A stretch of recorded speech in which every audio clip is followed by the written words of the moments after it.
Hello po mga tugang, mga manoy, mga manay. Dito muna tayo sa ating podcast, Life with Dan TM, para i-update kayo doon sa nangyaring India Air crash, plane crash po. Yung ating Pangulong Bongbong Marcos nagpaabot na rin po ng pakikiramay, pakikidalamhati.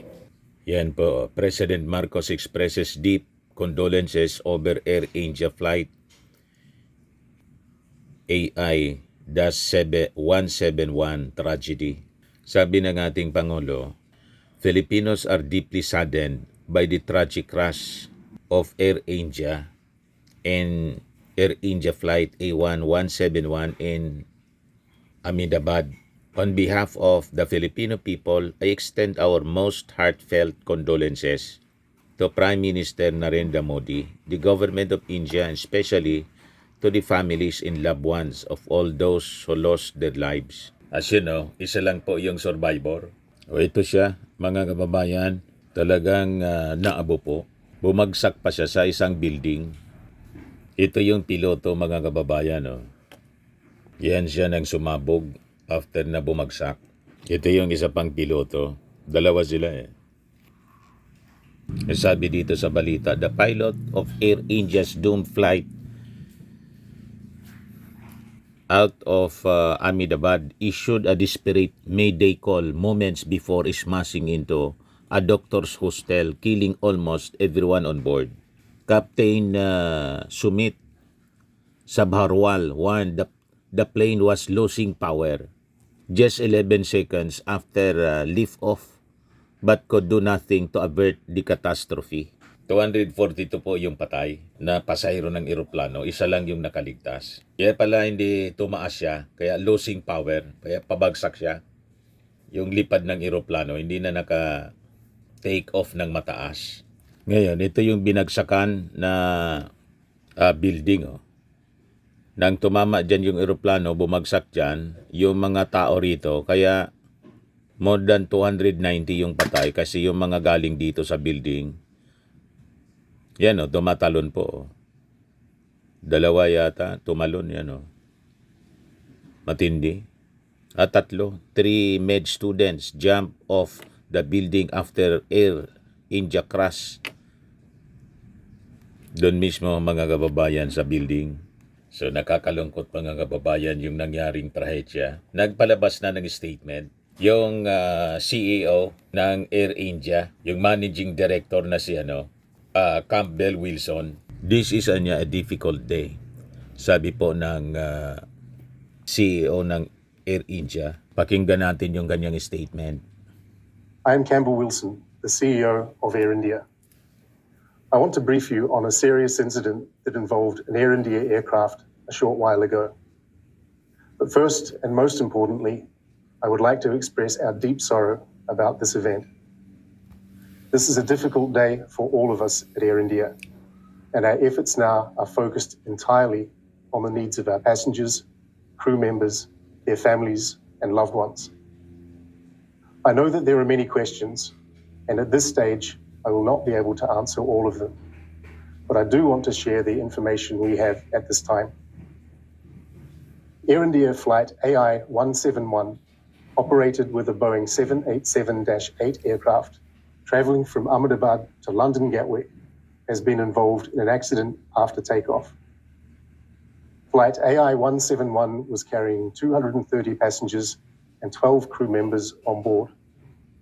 Of the passengers, 169 are Indian nationals, 53 are British nationals, there are 7 Portuguese nationals, and 1 Canadian national. The injured passengers have been taken by local authorities to the nearest hospitals. We are actively working with the authorities on all emergency response efforts. A special team of caregivers from Air India is on their way to Ahmedabad to provide additional support. Investigations will take time, but anything we can do now, we are doing. We know that many people are concerned for the welfare of their loved ones. We have set up a special helpline that friends and family can reach us at. The number is 1-800-56-91-4 444. That is 1-800-5691-444. We understand that people are eager for information. Please know that we will continue to share accurate and timely information as soon as we can. But anything we report must be accurate and not speculative. We owe that to everyone involved. For now, our teams are working around the clock to support passengers, crew, and their families, as well as investigators, however we can. Thank you. So yan po yung statement ng CEO ng Air India. Ngayon, naglabasa na po yung mga kwento na talagang makabagbag damdamin. Lalo na itong kwento ng isang family of 6 na obos po. Yan o. Obos mga kababayan. Yan o. Kasama yung kanyang 3 anak. Sabi dito sa kwento, bound for tomorrow, lost today. Pratik Joshi had been living in London for the past 6 years, a dedicated software professional. He carried with him a singular dream to build a better, brighter future abroad for his wife and their 3 young children who remained in India as he worked tirelessly to pave the way. Yan po. So nagtatrabaho na siya sa London. Bumalik siya para kunin yung kanyang pamilya sa India. Ayun pala, mga kababayan, yung mangyayari. Naubo sila sa pagbagsak ng eroplano po. Talagang nakakalungkot. Itong picture na to, naipadala pa niya yan.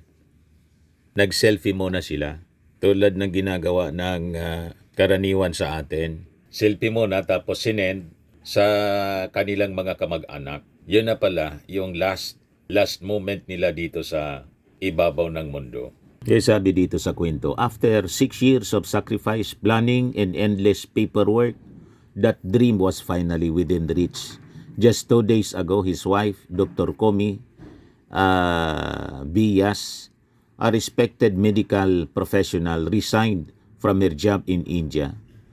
The house was packed, the goodbyes were said, in the promise of a new beginning gleamed ahead. So doktor pala ito mga kababayan, na asawa nitong software professional. So sabi diyan, this morning filled with excitement, nerves, in the hope of a new chapter, the family boarded Air India flight 171 to London. They clicked a selfie together, smiles wide, hearts full, and sent it to their loved ones.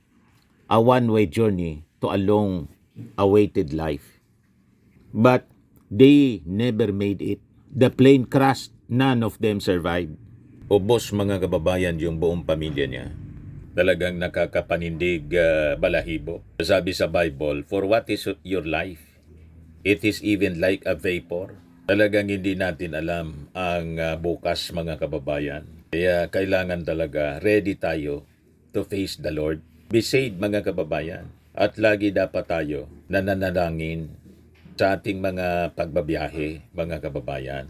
Kaya sa Proverbs po, mababasa natin, Proverbs 27 verse 1, do not boast about tomorrow, for you do not know what a day may bring. So, ang bukas mga kababayan, talagang hindi natin alam ang bukas. Tulad ng nangyari sa mga pasahero ng Air India. Punong-puno sila ng pangarap.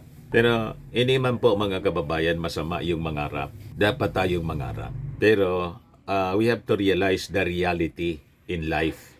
Na ganun talaga po. Hindi natin alam ang bukas. At sabi nga, yung nakaligtas po, imagine, may isang nakaligtas nang in-interview siya. Hindi niya alam kung paano siya naligtas mga kababayan. Talaga pag hindi mo pa oras. Kaya sabi dito sa balita po, in a matter of moments, a lifetime of dreams turned to us.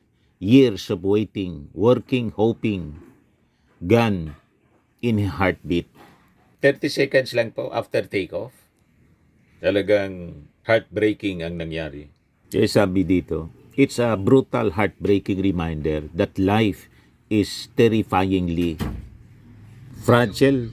Everything we build, everything we plan, everything we love, it all hangs by a thread.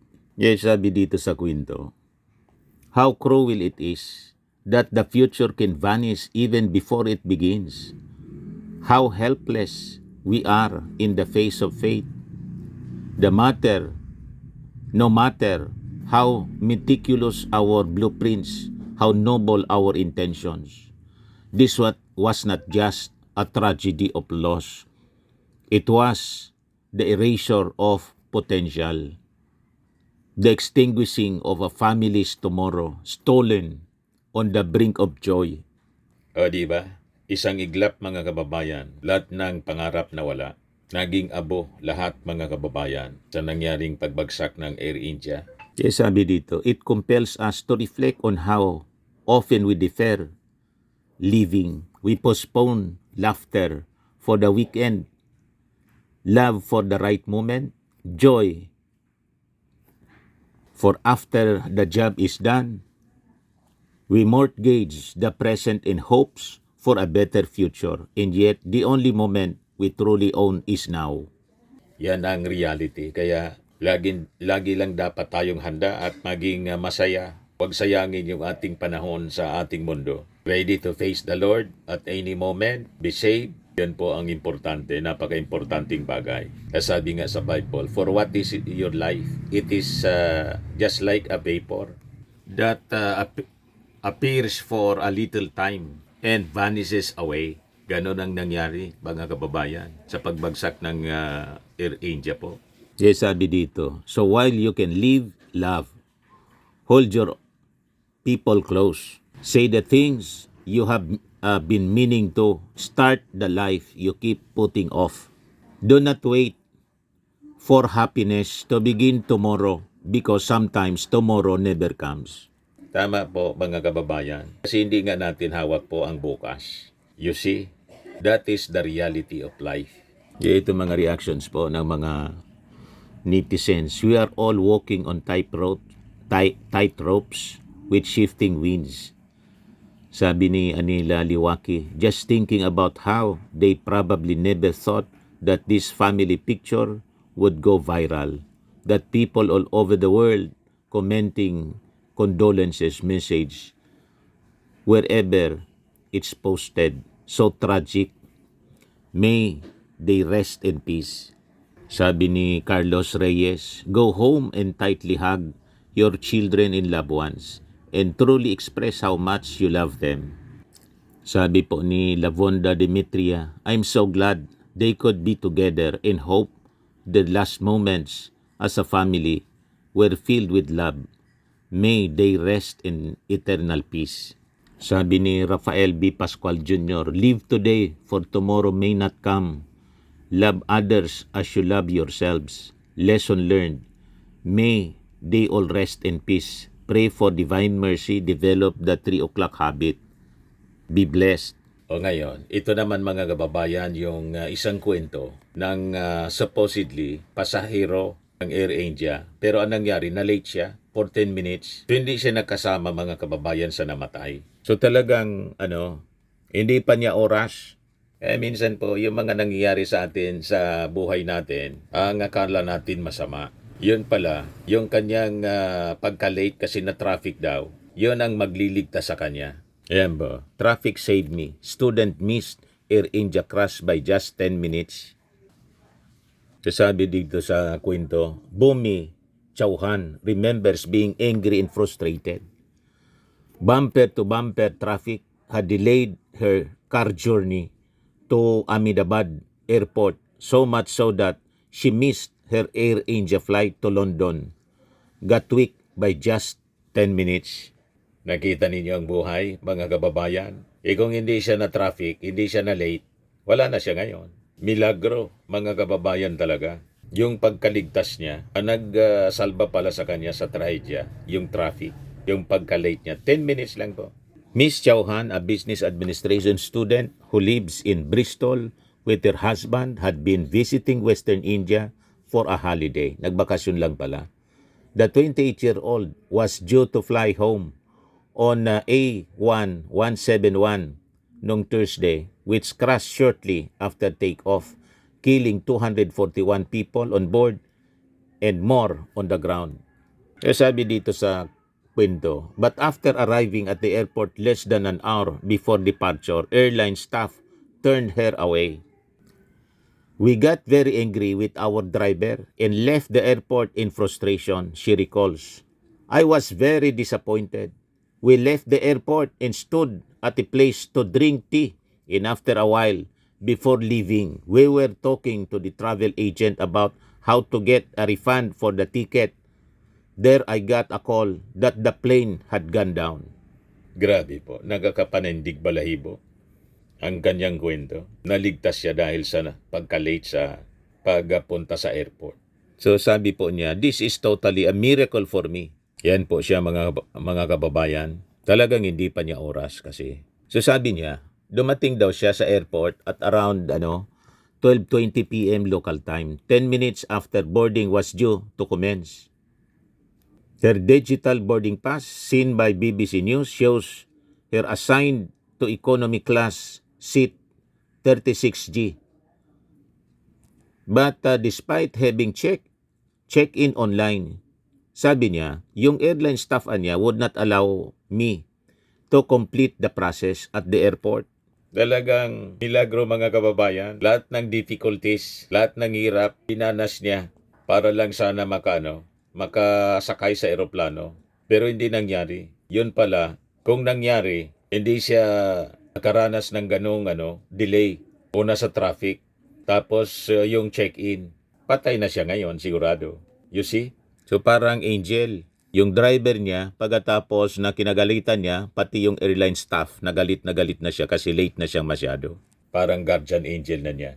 Kasi naligtas yung buhay niya mga kababayan sa trahedya. So sabi dito sa kwento, she had traveled from Ankleshwar, 201 kilometers or 125 miles south of Ahmedabad. Malayo pala siya. Before being held up in Ahmedabad city center traffic. So sabi niya, when I missed the flight, I was dejected. Only thing that I had in my mind was, if I had started a little early, I would have boarded the plane. So kung medyo naamay-amay pa siya, or mas earlier siya na nag-travel mga kababayan, malamang kasama siya sa nakasakay sa eroplano. So buti na lang late siya mga kababayan na nag-travel. At na-traffic siya. Pagdating niya doon sa airport, hindi siya nakapasok agad. I requested airline staff to allow me inside as I am only 10 minutes late. I told them that I am the last passenger and so please allow me to board the plane. But they did not allow me. Kita ninyo? Kaya pag may nangyari sa inyong ganyan, na-traffic kayo at na-late, at yung airline staff, ayaw kayong papasokin, huwag na mag-init ang ulo. Baka nililigtas lang kayo sa trahedya tulad ng nangyari dito kay Miss Chauhan. Nakita ninyo mga kababayan? Sa Bible may kasabihan tayo, all things work together for good.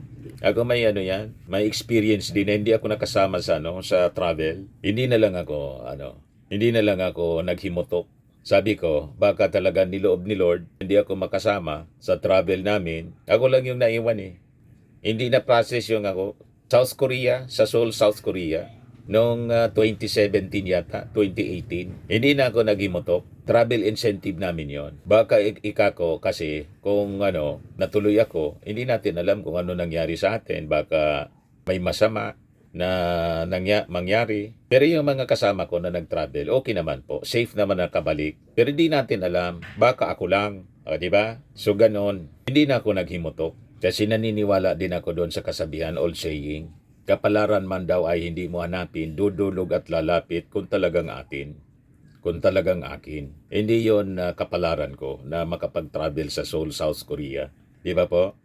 Baka some other day. So sabi niya rito, I requested airline staff to allow me inside. And as I have only 10 minutes, I told them that I am the last passenger. And please allow me to board the plane. Ayaw nila. So yun, bumagsak mga kababayan sa residential area, killing 241 passengers, 12 crew members, and at least one survived. Si British national Biswar Komar Ramis. So yan po mga kababayan, yung nag-crash na eroplano, Air India. Yeah.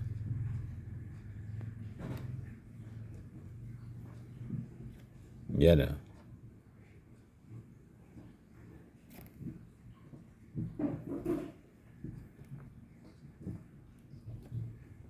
Yan, matindi, di ba? So hindi siya nakapag-take off ng maayos. Yan na siya.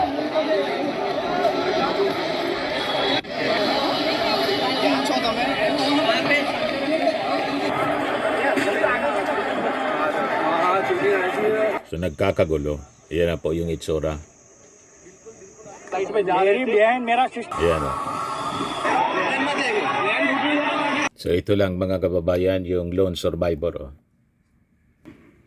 Sabi niya mga kababayan, initially niya, I too thought that I was about to die. But then, I opened my eyes and realized that I was still alive. I saw the air hostess, aunties and uncles all in front of me, sabi po niya. My left hand got slightly burned due to the fire, but an ambulance brought me to the hospital. Di siya makapaniwala na nakasurvive siya mga kababayan. Talagang hindi pa niya oras mga kababayan. Pati yung isa pang pasahero na na-late. Buti na lang na-late siya. Anyway, so yan po ang lesson na natutunan natin. Life is short.